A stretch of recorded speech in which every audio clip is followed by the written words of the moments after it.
ಎಲ್ಲರಿಗೂ ನಮಸ್ಕಾರ. ನಾನು ನಿಮ್ಮ ಪ್ರೀತಿಯ ಉಮಾಪತಿ. ಮಕರ ಸಂಕ್ರಾಂತಿ ದಿವಸ ಹಸುಗಳಿಗೆ ಪೂಜೆ ಮಾಡಿ ಹಬ್ಬದ ದಿವಸ ಓಡಾಡಿಸ್ತಾರೆ. ಇದೊಂದು ಖುಷಿಗೋಸ್ಕರ ಓಡಾಡಿಸ್ತಾರೆ.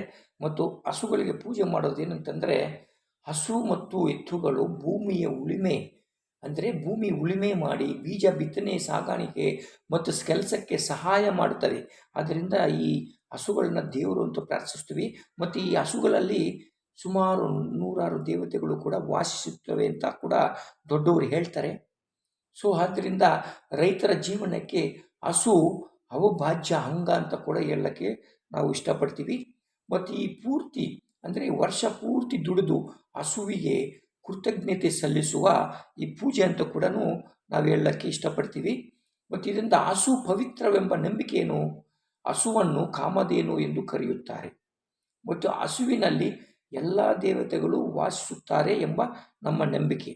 ಮತ್ತು ಹಸು ಹಾಲು ಗೊಬ್ಬರದ ಪ್ರಯೋಜನಗಳು: ಹಾಲು ಪೌಷ್ಟಿಕ ಆಹಾರ, ಗೋಮಯ ಜೈವಿಕ ಗೊಬ್ಬರ, ಮನೆ ಶುದ್ಧತೆಗೆ ಉಪಯೋಗ, ಮತ್ತು ಗೋಮೂತ್ರ ಆಯುರ್ವೇದದಲ್ಲಿ ಔಷಧಿಯ ಗುಣ.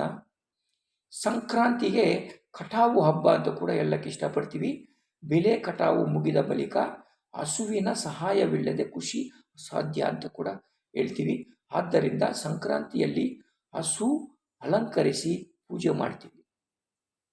ಸಾಮಾಜಿಕ ಮತ್ತು ಸಂಸ್ಕೃತಿ ಅರ್ಥ: ಮಕ್ಕಳಿಗೆ ಪ್ರಾಣ ಪ್ರೀತಿ, ಪ್ರಕೃತಿ ಗೌರವ ಕಲಿಸುವ ಈ ಸಮುದಾಯದ ರೈತರ ಪ್ರಾಣ ಸಂಬಂಧ ಬಲಪಡಿಸುವ ಹಬ್ಬ. ಮತ್ತು ಈ ಹಸುಗಳಿಗೆ ಪೂಜೆ ಮಾಡಿ ಖುಷಿಯಿಂದ ಎಲ್ಲರೂ ಸಂಭ್ರಮದಿಂದ ಹಬ್ಬ ಮಾಡ್ತಾರೆ. ಸೊ ಅದರಿಂದ ಹಸುಗಳು ನಮ್ಮ ದೇವರು ಅಂತ ಪೂಜಿಸ್ತಾರೆ. ಯಾಕಂದರೆ ಹಳೆ ಕಾಲದಲ್ಲಿ ಹಸು ಇದ್ರೇ ನಮ್ಮ ಜೀವನ ರೈತರದು. ಹಸು ಎತ್ತುಗಳು ಇರಲೇಬೇಕು. ಅದಿಲ್ಲ ಅಂತಂದರೆ ಒಬ್ಬ ರೈತರು ಕೂಡ ರೈತ ಅನ್ನೋದಕ್ಕಾಗೋದೇ ಇಲ್ಲ. ಯಾಕಂದರೆ ಇವಾಗಿಲ್ಲ. ಯಾಕಂದರೆ ಇವಾಗ ಎಕ್ವಿಪ್ಮೆಂಟ್ಸ್ ಎಲ್ಲ ಬಂದಿದೆ, ಟೆಕ್ನಾಲಜಿ ಬಂದಿದೆ, ಮೆಕ್ಯಾನಿಕಲ್ ಟೆಕ್ನಾಲಜಿ. ಇವಾಗ ಆರ್ಟಿಫಿಷಿಯಲ್ ಇಂಟೆಲಿಜೆನ್ಸ್ ಅಂದರೆ ಇವಾಗ ತುಂಬ ಫಾರ್ವರ್ಡ್ ಆಗೋಗಿದೆ ಟೆಕ್ನಾಲಜಿ. ಸೊ ಹಸುಗಳೇ ಇಲ್ಲ ಇವಾಗ ಮನೆಗಳಲ್ಲಿ. ಕೆಲವೊಂದು ರೈತರಲ್ಲಿ ಟ್ಯಾಕ್ಟ್ರಿಗಳು ಇಟ್ಕೊಂಡ್ಬಿಟ್ಟಿರ್ತಾರೆ. ಟ್ಯಾಕ್ಟ್ರಿನಲ್ಲೇ ಉಳುಮೆ ಮಾಡೋದೆಲ್ಲ ಮಾಡೋದು ಅದೇ. ಸೊ ಆದ್ದರಿಂದ ಇವಾಗ ಹಸುಗಳೇ ಇಲ್ಲ. ಪ್ರತಿಯೊಬ್ಬ ಮನೆಯಲ್ಲೂ ಹಸು ಎತ್ತುಗಳಿದ್ದಾಗ ಗೊಬ್ಬರ ಮತ್ತು ಗಂಜಲ ಹಾಕುವಾಗ ಅದರಿಂದ ಆಯುರ್ವೇದಿಕ್ ಔಷಧಿ, ಮೆಡಿಸಿನ್, ಅದರಿಂದ ಸುಮಾರು ಮೆಡಿಸಿನ್ ಮಾಡ್ತಾರೆ. ಸೊ ಇದರಿಂದ ಜನಗಳಿಗೆ ತುಂಬ ಪ್ರಯೋಜನಗಳಿದೆ, ಯಾರಿಗೂ ಗೊತ್ತಿಲ್ಲ.